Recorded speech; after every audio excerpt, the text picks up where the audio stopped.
I'll buy this court. My dad will have your job by lunch.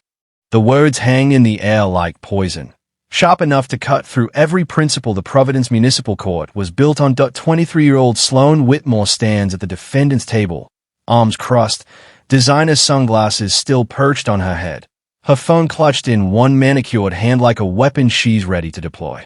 She doesn't look nervous. She looks bored, impatient, like she's already calculated the cost of whatever fine comes next and decided it's worth less than the coffee she bought on the way here. What Sloan doesn't know, what she can't see from where she's standing, is that every word she just said was recorded. Not just by the court reporter seated quietly to the left of the bench. Not just by the bailiff, whose jaw tightened the moment she threatened his judge, but by the official court audio system, capturing every syllable spoken in this room, time-stamped, archived, and admissible. The same system that caught her earlier phone call in the hallway. The one where she told her father to handle this. The one where she promised she'd be out in 20 minutes because, in her words, these people need donations more than they need justice. That there's something else she doesn't know. Sitting quietly in the back row, hands folded neatly in her lap, is 72-year-old Margaret Chen. Margaret was on her way to physical therapy, using the walker she's relied on since her hip replacement 3 months ago, when Sloan's car came within 18 inches of ending her recovery, and possibly her life. Margaret didn't scream. She didn't care. She stumbled backward onto the curb, clutching her chest, while Sloan rolled through the intersection without even slowing down to see if she was okay. A crossing guard called it and a dash cam caught it on film. And now Margaret is here, quiet, dignified, waiting for a young woman who believes money can erase fear. Tell us where you're watching from if you missed Judge Caprio. The clerk rises from her desk, adjusting her glasses as she scans the docket. Her voice is steady and professional, but there's weight behind it, like she already knows this case won't be routine. Case number 2021-TR7742. The City of Providence versus Sloan Whitmore. She pauses. Charges include reckless driving, failure to yield to a pedestrian in a marked crosswalk, misuse of an emergency lane, attempted bribery of a law enforcement officer, and verbal contempt. Miss Whitmore, please step forward. Sloan doesn't step forward so much as saunter. Her heels click against the tile floor, sharp and rhythmic, like a countdown. She flips her hair over one shoulder, glances briefly at her attorney, a man in an expensive suit who looks like he'd rather be anywhere else, then turns her attention to the bench. Judge Frank Caprio sits elevated above the courtroom, his expression calm, his eyes thoughtful. He's seen every kind of defendant pass through these doors, the frightened, the furious, the remorseful.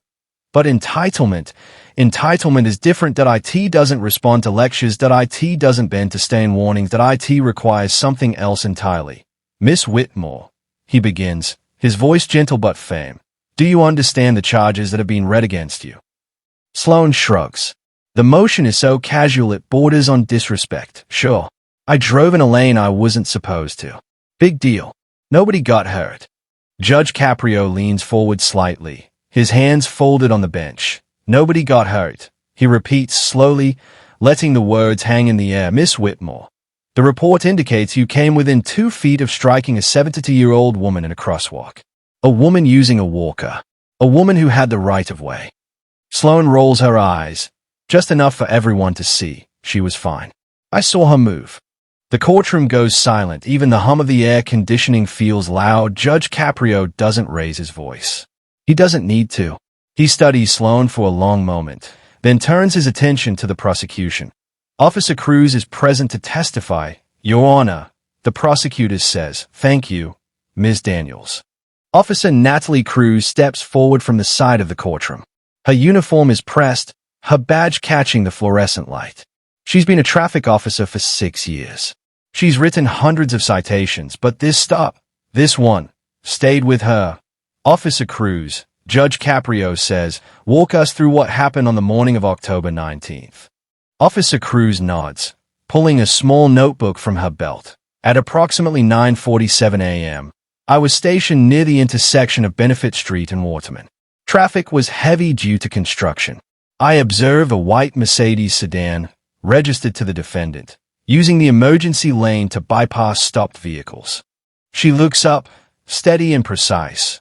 The vehicle proceeded through a red light while making a right turn and failed to yield to a pedestrian lawfully in the crosswalk. The pedestrian, later identified as Margaret Chen, had to step back abruptly to avoid being struck. Sloane shifts her weight, arms still crossed. I initiated a traffic stop immediately. Officer Cruz continues. And what was Miss Whitmore's demeanor during the stop? Judge Caprio asks. Officer Cruz doesn't hesitate, hostile. Dismissive. She refused to provide her license and registration until I informed her it was a legal requirement. When I explained the violations, she laughed. She pauses briefly, then continues. She pulled out her phone and said, "Do you know who my father is? Grant Whitmore. He owns half the city. You're about to lose your job." A quiet murmur ripples through the courtroom, and then, Officer Cruz adds, glancing at her notes though she doesn't need them. The words are burned into her memory. She offered me what she called a donation to forget the stop. $2,000. Cash or Venmo. My choice. The room tightens. Judge Caprio's expression remains composed, but there's a flicker in his eyes now. Something has shifted. Disappointment, perhaps, or sadness. And what did you do? Officer Cruz. Judge Caprio asks. I informed Miss Whitmore that attempting to bribe a law enforcement officer is a felony. Officer Cruz replies evenly. I issued citations for all observed violations and advised her to appear in court. Sloane lets out a sharp laugh. The sound slices through the courtroom like breaking glass. Oh, please. I was trying to make a donation to the police fund or whatever. It's not a bribe if it's public service. The clerk's voice cuts in, neutral and precise, body camera audio excerpt. Timestamp 9:51 a.m. The recording plays. You seriously think this matters? Write whatever ticket you want. My dad will have it dismissed before you finish your shift. Better yet, he'll buy this whole court if he has to. You're wasting both our time. The silence that follows is suffocating. Officer Cruz stands tall, her face controlled, but there's tension at the corners of her mouth, the look of someone who's heard threats like this before, just never said so openly. Judge Caprio exhales slowly. It's the kind of breath that carries decades of patience and a deep, weary understanding of human nature. Miss Whitmore, he says quietly, this court is not for sale.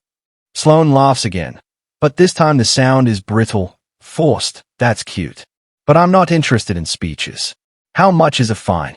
I'll pay it right now and we can all move on. Her attorney reaches out, placing a hand gently on her arm. Sloane, please, she shakes him off. No, I'm done with this. I have a lunch reservation at noon, and I'm not missing it because some crossing guard got dramatic. The clock speaks again. Text message screenshot. October 19th, 9:38 a.m. The screen lights up, stuck in traffic. LOL. Going to be late. Just gonna use the shoulder. Nobody cares. If I get pulled over, Daddy will handle it. Judge Caprio sets his pen down carefully. The movement is deliberate. He isn't angry. Anger would be easy. Anger would flare and fade. What he feels is heavier. A profound disappointment that someone so young has learned to treat people like transactions, dignity like currency, and justice like something you swipe a card for and walk away from. Miss Whitmore, he says, his voice still calm, still measured. Before we proceed, I'd like to hear from the person you nearly struck. He turns slightly. Mrs. Margaret Chen, would you please approach the stand? Sloane's eyes widen, just a fraction. The first visible crack. Wait, what? She's here. Margaret Chen rises slowly from the back row. Her walker clicks softly against the floor as she makes her way forward. She's small, neatly dressed, her gray hair pulled into a bun, cardigan buttoned all the way to the top. She does not look at Sloane as she passes. She doesn't need to. Her presence alone rebukes every dismissive word spoken so far. Officer Riley opens the gate for her, his expression respectful. Margaret settles into the witness chair, positions her walker beside her, and folds her hands in her lap. Judge Caprio's expression softens immediately. Mrs. Chen, thank you for being here. I know this isn't easy. Can you tell us, in your own words, what happened that morning? Margaret's voice is soft but steady, each word carefully chosen. I was on my way to physical therapy. I used the walker because I'm still recovering from hip surgery, 3 months ago. She swallows. The light changed. The walk signal came on, so I started across. I'm slow now. I know that. But I was in the crosswalk, and I had the right of way. Her hands trembled slightly. I heard the car before I saw it. The engine was revving. I looked up and it was coming straight at me, not slowing down. She pauses, collecting herself. I tried to step back, but my walker caught the curb and I fell. I didn't get badly hurt, just bruised my arm. Her voice tightens, but I was terrified. I thought I was going to die. Sloane shifts in her seat, jaw clenched. I saw you move, she mutters. You were fine. Margaret turns toward her for the first time. There is no anger in her eyes, only sadness. I wasn't fine, she says quietly. I had a panic attack in the middle of the street. The crossing guard had to help me to the sidewalk. I missed my therapy appointment. She looks back toward the bench. I couldn't sleep that night. Every time I closed my eyes, I saw your car coming at me. The courtroom is completely still now. No whispers. No laughter. No entitlement left standing. Judge Caprio's voice remains calm, but each word carries the weight of decades of experience. Would you be satisfied if someone simply wrote a check to make it go away? Would that teach your daughter anything about responsibility? About the value of human life? Grant Whitmore falters, the confidence in his voice wavering. Well, I suppose not, Your Honor. Caprio leans back slightly, eyes scanning the courtroom. Miss Whitmore, do you understand now why this is serious? This isn't about a fine. This isn't about a class. This is about someone's safety, someone's life, and your choice to treat it as disposable has consequences. Sloane's hand tightens around her phone. Her earlier bravado falters. The cracks in her armor widen. She can feel the courtroom's collective gaze pressing down, each eye a silent jury of judgment. Judge Caprio gestures toward Margaret Chen, seated quietly, dignified, unwavering. Mrs. Chen, you endured fear, and you endured it alone for a moment. That matters. Your safety matters. That dignity, which should have been protected by all of us, was nearly stolen. This court will ensure accountability, because the law does not bend to wealth, privilege, or threats. No one, Ms. Whitmore, is above it. Sloane's lawyer exhales, sensing the momentum has shifted irreversibly. Sloane herself lowers the phone, her knuckles white, as she finally glances at Mrs. Chen. Fully seeing her for the first time, Judge Caprio doesn't raise his voice. He doesn't need to. Silence, punctuated by the weight of truth, speaks louder than any yell ever could. You will answer for your actions. You will understand that privilege does not equal immunity, and money does not erase fear. And you will learn that there's a cost to treating people like they don't matter. That lesson begins today. The courtroom hums softly with the tension of anticipation.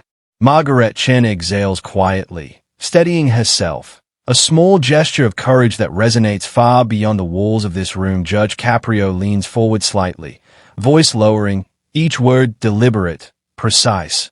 Now, let us proceed to the consequences that will ensure this lesson is learned. Sloane's eyes widen.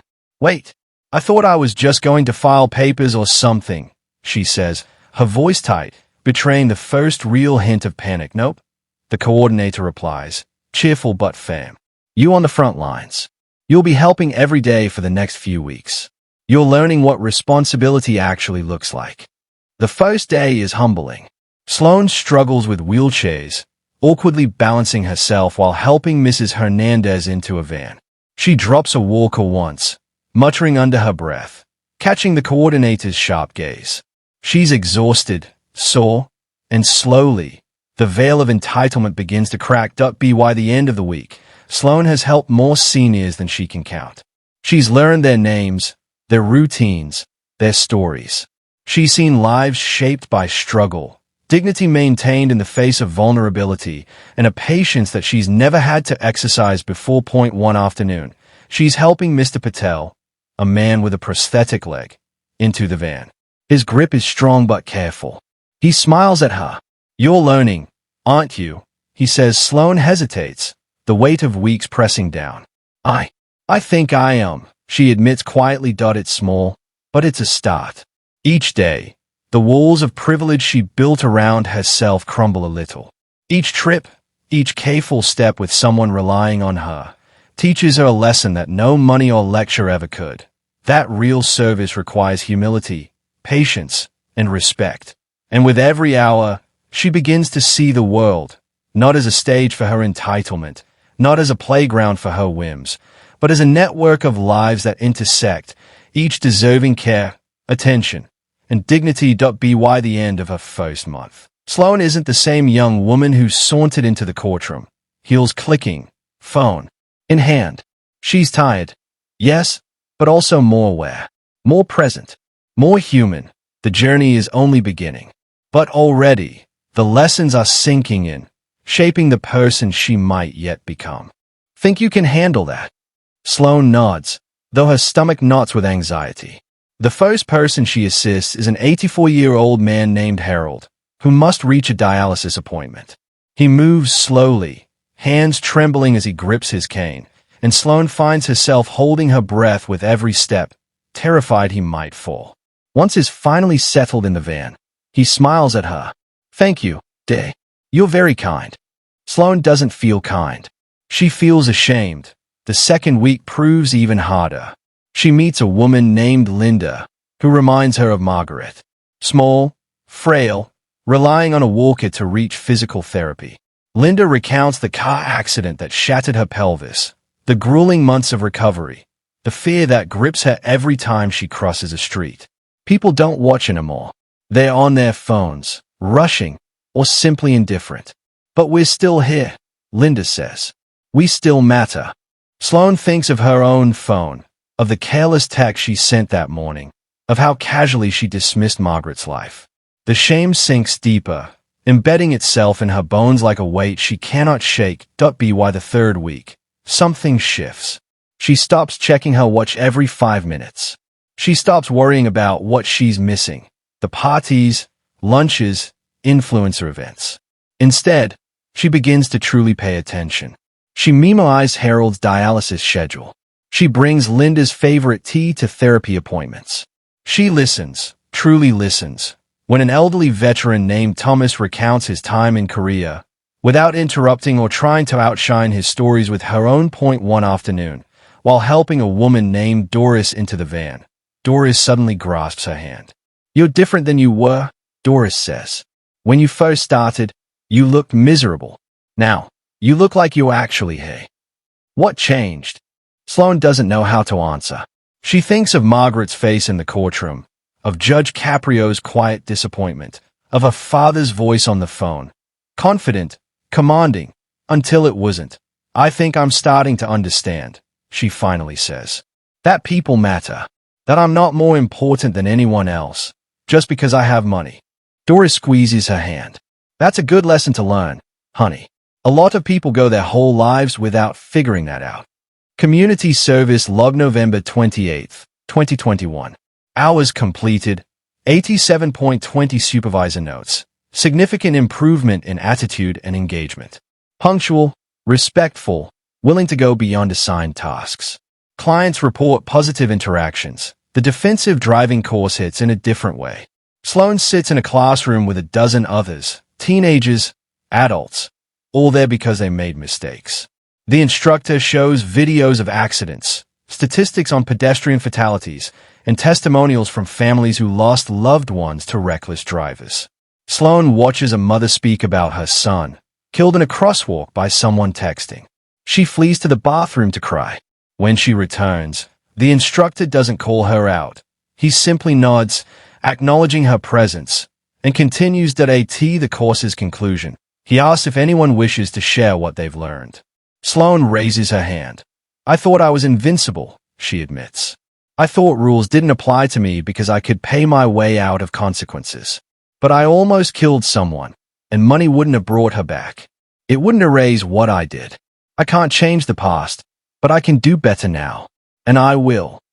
The room falls silent. Then, someone begins clapping. Others follow. Sloane realizes they aren't clapping for her. They are clapping for the honesty, for the admission, for the hope that change is possible. Writing the letter to Margaret takes her 3 weeks. A dozen drafts feel inadequate before she finally settles on something simple and true. "Dear Mrs. Chen, I don't know if this letter will mean anything to you, but I needed to write it anyway. I'm sorry for what I did. I'm sorry for almost hitting you. I'm sorry for driving away without checking if you were okay. I'm sorry for dismissing you in court. I'm sorry for treating you like you didn't matter. You did matter. You do matter. Your Honor, Miss Whitmore has completed all requirements of her sentence. 120 hours of community service verified and signed off by the Senior Mobility Center. Defensive driving course completed with a passing grade. Public safety talk delivered at Providence Community College, receiving positive feedback. Restitution paid in full. Letter of apology submitted and reviewed.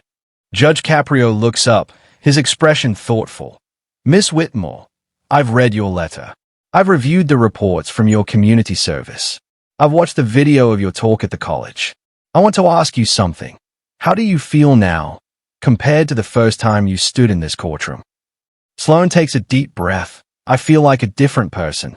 I feel like I've learned what it means to be part of a community, to care about people I don't know, to understand that my actions have consequences. I'm grateful for the chance to do better. And what will you do moving forward? I'm going to keep volunteering at the Mobility Center. I'm going to keep paying attention when I drive. I'm going to keep trying to be someone my family can be proud of, not because of what I have, but because of who I am. Judge Caprio nods slowly. Ms. Whitmore, when you first came here, you told me I could be bought. You said your father would have my job. You treated this court and everyone in it with contempt. But since then, you've done something remarkable. You've grown. You've changed. You've proven that accountability isn't a punishment. It's an opportunity. I'm proud of the work you've done. This case is now closed. Sloane's eyes fill with tears, but a smile spreads across her face. Thank you, Your Honor. As she turns to leave, she sees Margaret sitting in the back row again. This time, Sloane walks over, her steps careful, stopping in front of her. Mrs. Chen, I just wanted to say thank you for being here, for giving me a chance to apologize, for not giving up on me. Margaret reaches out and takes her hand. I never gave up on you, Day. I just needed you to see that I was real, that I mattered, and you did. That's all I ever wanted.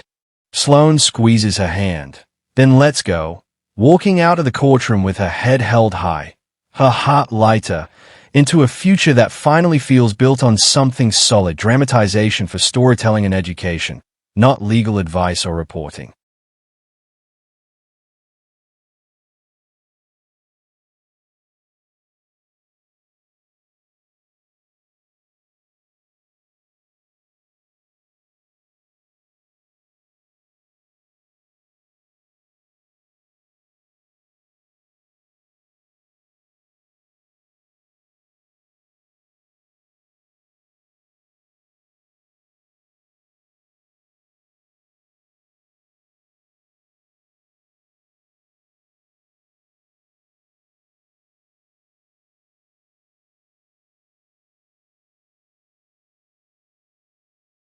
Your Honor, Miss Whitmore has completed all requirements of her sentence. 120 hours of community service verified and signed off by the Senior Mobility Center. Defensive driving course completed with a passing grade. Public safety talk delivered at Providence Community College, receiving positive feedback. Restitution paid in full. Letter of apology submitted and reviewed. Judge Caprio looks up, his expression thoughtful. Miss Whitmore, I've read your letter. I've reviewed the reports from your community service. I've watched the video of your talk at the college. I want to ask you something. How do you feel now, compared to the first time you stood in this courtroom? Sloane takes a deep breath. I feel like a different person. I feel like I've learned what it means to be part of a community, to care about people I don't know, to understand that my actions have consequences. I'm grateful for the chance to do better. And what will you do moving forward? I'm going to keep volunteering at the Mobility Center. I'm going to keep paying attention when I drive. I'm going to keep trying to be someone my family can be proud of, not because of what I have, but because of who I am. Judge Caprio nods slowly. Ms. Whitmore, when you first came here, you told me I could be bought. You said your father would have my job. You treated this court and everyone in it with contempt. But since then, you've done something remarkable. You've grown. You've changed. You've proven that accountability isn't a punishment. It's an opportunity. I'm proud of the work you've done. This case is now closed. Sloane's eyes fill with tears, but a smile spreads across her face. Thank you, Your Honor. As she turns to leave, she sees Margaret sitting in the back row again. This time, Sloane walks over, her steps careful, stopping in front of her. Mrs. Chen, I just wanted to say thank you for being here, for giving me a chance to apologize, for not giving up on me. Margaret reaches out and takes her hand. I never gave up on you, Day. I just needed you to see that I was real, that I mattered, and you did. That's all I ever wanted. Sloane squeezes her hand, then lets go, walking out of the courtroom with her head held high, her heart lighter, into a future that finally feels built on something solid. Dramatization for storytelling and education, not legal advice or reporting.